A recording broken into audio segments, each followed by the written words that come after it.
नमस्कार। जय जय श्री सीताराम। आज हम बात करेंगे धर्म के बारे में कि वास्तव में धर्म क्या है, धर्म का स्वरूप कैसा होना चाहिए, प्राचीन काल में धर्म क्या था, या जो सनातन धर्म है उसका अस्तित्व कैसे इस संसार में आया, या हम यह कह लें कि वास्तव में मानव धर्म क्या है। इन सभी विषयों पे हम चर्चा करेंगे।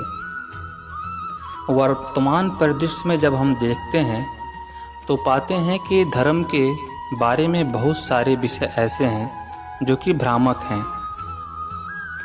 उनके क्रियाकलापों को देखने से हमको यह ज्ञात होता है कि यह तो बहुत ही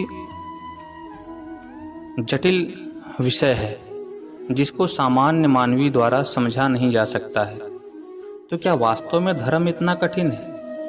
नहीं, धर्म बहुत ही सरल विषय है, लेकिन जो हम वर्तमान में उसका प्रतिरूप देख रहे हैं ना, उसमें बहुत सारी विकृतियां आ गई हैं। धर्म संस्कृत के धी धातु से बना हुआ है, जिसका अर्थ होता है धारण करना। धारणात् धर्माहु, अर्थात धारण करने के कारण ही किसी वस्तु को धर्म कहा जाता है। तो हम यह समझें कि जो कुछ भी धारण किया जाए तो क्या वह धर्म है? थोड़ा सा कठिन लगता है इसको समझना कि धारण किया जाए तो क्या धारण किया जाए, और फिर किन किन बातों को धारण करना चाहिए जीवन में। ऐसे बहुत सारे प्रश्न हमारे मन में उठते हैं। तो उन्हीं सब प्रश्नों के उत्तर को आज हम खोजेंगे, क्योंकि हमको पता है कि धर्म की व्युत्पत्ति संस्कृत के धी धातु से हुई है, जिसका अर्थ होता है धारण करना। क्या धारण करना? ऐसे विषय को धारण करना या ऐसे क्रियाकलापों को धारण करना कि जो हमें अच्छे रास्ते पे ले चले, हमें सन्मार्ग की ओर प्रेरित करे। लेकिन जब हम धर्म ग्रंथों को पढ़ते हैं, जैसे कि श्री रामचरितमानस में लिखा हुआ है, धर्म न दूसर सत्य समाना, आगम निगम पुराण बखाना। अर्थात सत्य के समान दूसरा कोई धर्म नहीं है, और इसी के बारे में पुराणों इत्यादि में वर्णन किया गया है। अर्थात सत्य ही धर्म है। तो हम यह कह सकते हैं कि जीवन में धर्म क्या है? सत्य है। अर्थात जो भी सत्य है वह धर्म है। लेकिन सत्य क्या है? शास्त्रों में कहा गया है, ईश्वर सत्य जगत मिथ्या।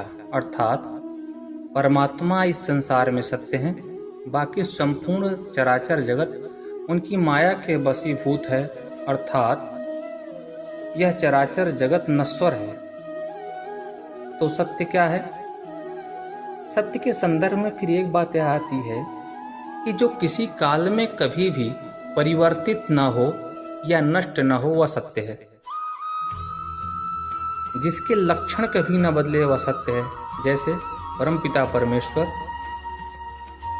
प्रत्येक काल में वह आदि से, अंत से और मध्य से परे हैं, इसलिए ईश्वर सत्य है। जगत मिथ्या क्यों है? क्योंकि जगत का विनाश होता है समय समय पे। कल्प भेद में ऐसा हमको प्राप्त होता है कि यह सृष्टि नष्ट होती रहती है, बनती रहती है। नारायण अपने उदर में इसको उदरस्त करते रहते हैं। तो अर्थात जो बने बिगड़े, जिसका अस्तित्व स्थिर न रहे वह मिथ्या है, और जिसका अस्तित्व स्थिर रहे वह सत्य है। तो फिर हम यह कैसे मान लेंगे कि सत्य ही धर्म है? तो इसी बात में एक गूढ़ बात छुपी हुई है कि जो सदैव एक जैसा रहे वह सत्य है। अर्थात जैसे ईश्वर नित्य हैं और संसार अनित्य है, ऐसे ही ईश्वर ने जो 84 लाख योनियां बनाई हुई हैं सनातन धर्म के अनुसार, उसमें हर एक योनियों में जो भी जीव जंतु वृक्ष आदि हैं, उन सब के कुछ न कुछ गुणधर्म बनाए हैं। जैसे वृक्षों का धर्म क्या है? फूल देना, पत्ती देना, फल देना और शुद्ध वायु देना, छाया प्रदान करना, मृदा को अपरदन से बचाना। ऐसे बहुत सारे गुण उसके अंदर विद्यमान हैं। अब जिस वृक्ष के अंदर इनमें एक भी गुण नहीं होगा वह वृक्ष नहीं हो सकता, क्योंकि उसके अंदर काष्ठ आदि प्रदान करने की क्षमता, छाया देने की क्षमता, प्राणवायु देने की क्षमता, किन्हीं न किन्हीं गुणों में से एक गुण तो अवश्य ही होगा। अगर ऐसा है तो वह सत्य है, अर्थात वह वृक्ष ही है। जैसे दूसरे उदाहरण से हम समझते हैं कि मान लीजिए कि कोई गौ माता है, तो उनसे हमको पंचगव्य प्राप्त होता है।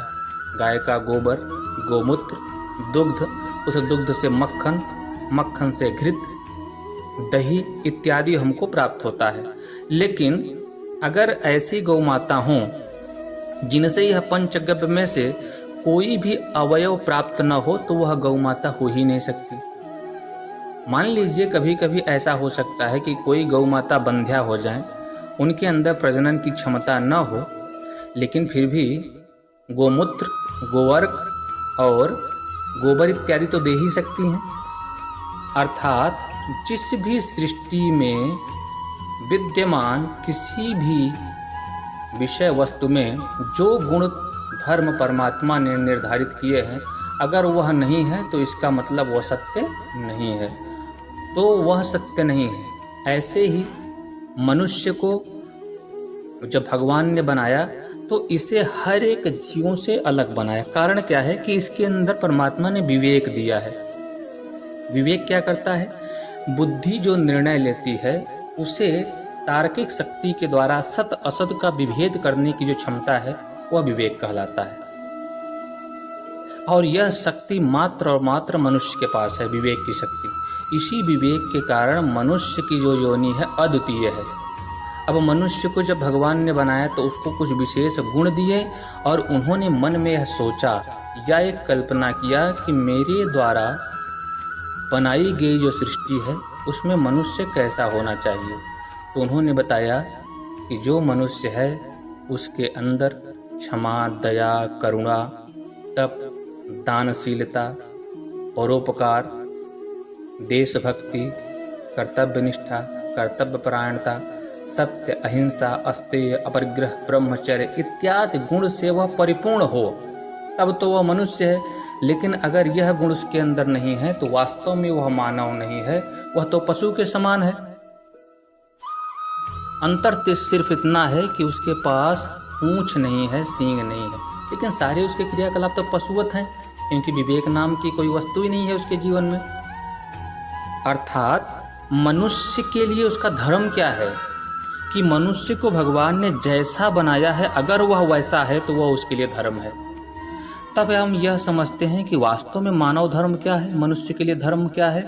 तब समझ में आता है कि सत्य, अहिंसा, अस्तेय, अपरिग्रह, ब्रह्मचर्य, क्षमा, तप, दया, करुणा, कर्तव्यनिष्ठा, कर्तव्यपरायणता, देश प्रेम, साहस, परोपकार, ये जितने सारे विषय हैं यह मनुष्य के गुण हैं, यह उसके अंदर होना चाहिए। और जब हम भारतीय दर्शन को पढ़ते हैं तो ये सारे के सारे जो बिंदु हैं यह भारतीय नैतिक मूल्य पद्धति के अंग हैं, अर्थात यह मनुष्य के संस्कारों में ही है। तब अगर हम धर्म को परिभाषित करते हैं तो जो उसकी परिभाषा बनती है वो यह बनती है कि संस्कृति या संस्कारों का वह समूह जिसे परमार्थ के लिए धारण किया जाए उसे धर्म कहते हैं। यहाँ पे बड़ी सावधानी से मैं एक बात कहना चाहता हूँ, परमार्थ के लिए धारण किया जाए, जैसे सत्यनिष्ठा, कर्तव्यपरायणता, क्षमा, दया, तप, करुणा, ऐसे जो विषय हैं, परोपकार, इनमें स्वतः ही किसी के अहित की भावना नहीं है, लेकिन फिर भी अतिरिक्त सावधानी के लिए मैं इस परिभाषा में एक बात कहना चाहता हूँ कि संस्कारों का वह समूह या संस्कृति का वह समूह या नैतिक मूल्यों का वह समूह जो परमार्थ के लिए मान द्वारा धारण किया जाए उसे ही धर्म कहते हैं। तो हम पाते हैं कि जो भारतीय मूल्य पद्धति है, जो उसका समूह है, वही वास्तव में मानव के लिए धर्म है। शेष चर्चा हम अगले अपने वीडियो में करेंगे धर्म के बारे में। अगर किसी का कोई सुझाव है या किसी का कोई प्रश्न है तो धर्म के संबंध में आप कमेंट कर सकते हैं। मेरा प्रयास है कि लगभग 8 से 10 वीडियो के माध्यम से मैं धर्म के बारे में बृहद व्याख्या करूं और एक सामान्य जो नैतिक जीवन में या सामान्य जीवन में प्रयोग होने वाले उदाहरणों का प्रयोग करके। आशा है कि आप लोग इस विषय को समझेंगे और आने वाले जो हमारी वीडियोज़ हैं उसमें इसको और बेहतरीन ढंग से आप समझेंगे, क्योंकि धर्म के बारे में जो धर्म शास्त्रों की बातें हैं वो बहुत बड़ी हैं, जो कि सामान्य मानवीय द्वारा समझना इतना सरल नहीं है। तो मैं प्रयास करूंगा कि उन सारे गूढ़ विषयों को सरलतम तरीके से आप तक पहुंचाने का प्रयास करूं। आशा है मेरा यह प्रयास आपको प्रिय लग रहा होगा। इस वीडियो को देखने के लिए आप सभी का हृदय से धन्यवाद। नमस्कार।